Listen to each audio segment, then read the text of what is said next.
Now don't get me wrong, I've not been Amorim's biggest fan so far. The guy would play a back five at Soccer Aid, and fans getting carried away with these stats simply need to calm down. We need to see how the next few months play out to see if United have truly improved. But this video is focusing on those above him. The problems we're facing with them as well, more focusing on the football side of things. Money-wise, United couldn't be worse off than they were just under the Glazer reign. Sir Jim has invested his own money at United, and for that, then I can praise him for it. Without it, United were in real trouble, and bankruptcy was an option. The revamp of Carrington was long overdue, and simply wouldn't have happened without INEOS stepping in. They've dealt with the overpaid stars, that so-called bomb squad, but eventually that wage bill will have to go back up if we are going to compete with the very best in the league. The job cuts were obviously a dividing subject to say the least, and the new stadium as well still doesn't convince me that INEOS are in this game purely to provide the best for your everyday fan. But again, still better than the Glazers. So the money side were obviously going to be better off, but the footballing side of things, there was reasons to be optimistic when Sir Jim and his team arrived. They were collecting CEOs and directors, getting their very own Avengers in the building. They were the so-called footballing best in class, I was told. But the work that they've done so far doesn't give me that faith at all. To start with, they didn't have the balls to do what needed to be done and sack Ten Hag when they should have. They got led with that trophy logic, the fan sentiment, and failed to recognise the real issues that were there under Ten Hag that simply weren't going to resolve. Bayer Leverkusen recently made no such mistake in giving Ten Hag that much time. INEOS gave him another 200 million to spend. Ten Hag didn't have any answers tactically, and then a few months into the season, INEOS had to sack him. Who saw that coming? I did. A few days later, Amorim was announced. He didn't want to come mid-season, but INEOS forced his hand. Ashworth, not being thoroughly convinced, was sent to the streets along with Ten Hag, and all of a sudden the footballing structure that I was told United so desperately needed was already falling apart. And now Amorim, don't get me wrong, he hasn't done himself any favours, but the reason why I do cut him some slack is simply because we shouldn't have hired him in the first place.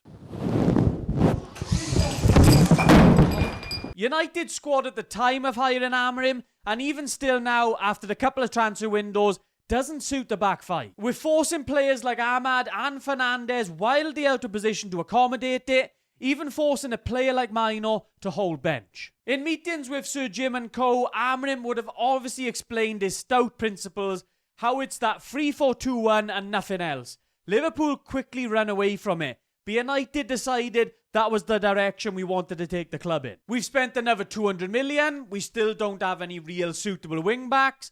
Midfielders, but we still don't have any that properly suit that lone pivot. Hardly clever squad building from that so-called best in class. Even players we've recently signed like Dogu.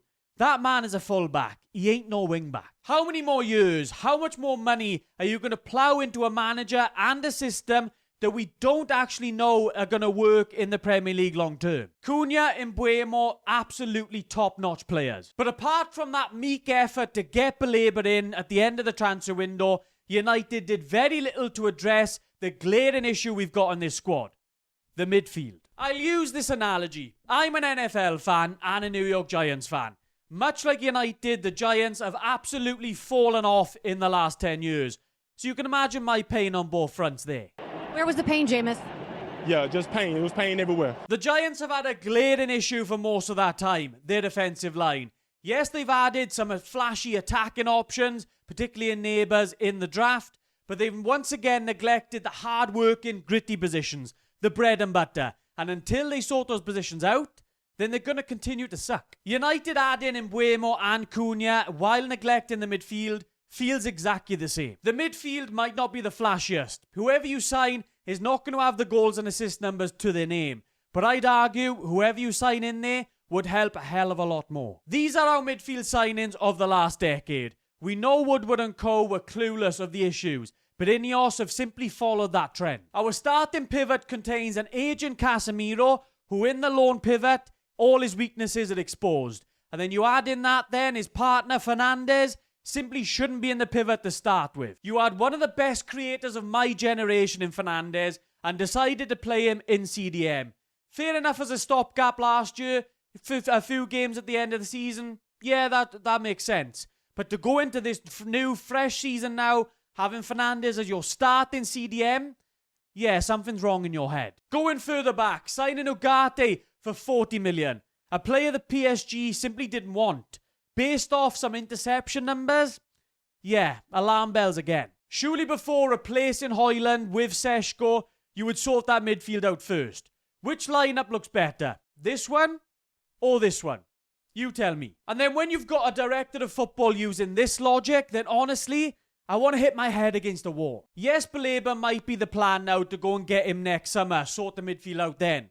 But there were plenty of options for that midfield in this summer transfer window for cheap that would have helped United massively. I've been waiting for so long. And now moving on from the transfer side of things and the work INEOS have done there. Lastly, I want to talk about United's academy. Yes, you can go out and spend money on a flashy new training ground. You can get rid of the bomb squad, that's brilliant.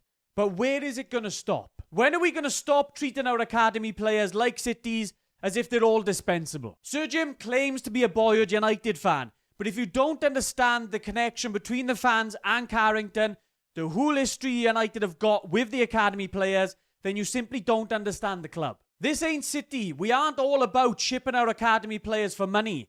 First it was McTominay. He's proved how stupid that was. Rashford, you could get away with that one as fan sentiment died where he was concerned. If a permanent offer for Mino came in though, he would have been out the door, and that's where I can draw the line. That was ludicrous. It's great signing players like Chido Obi, like Aiden Heaven, getting them on cheap deals and then trying to get them into the first team. But is that your plan? Is your plan to use them for the first team?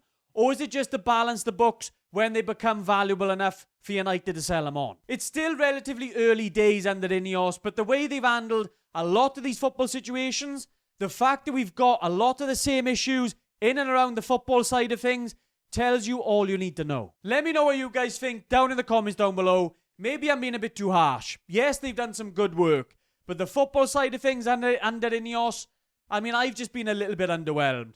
As I've said, let me know what you guys think. Drop a like if you enjoyed the video, guys. Subscribe if you're new around here. I'll catch you in the next one.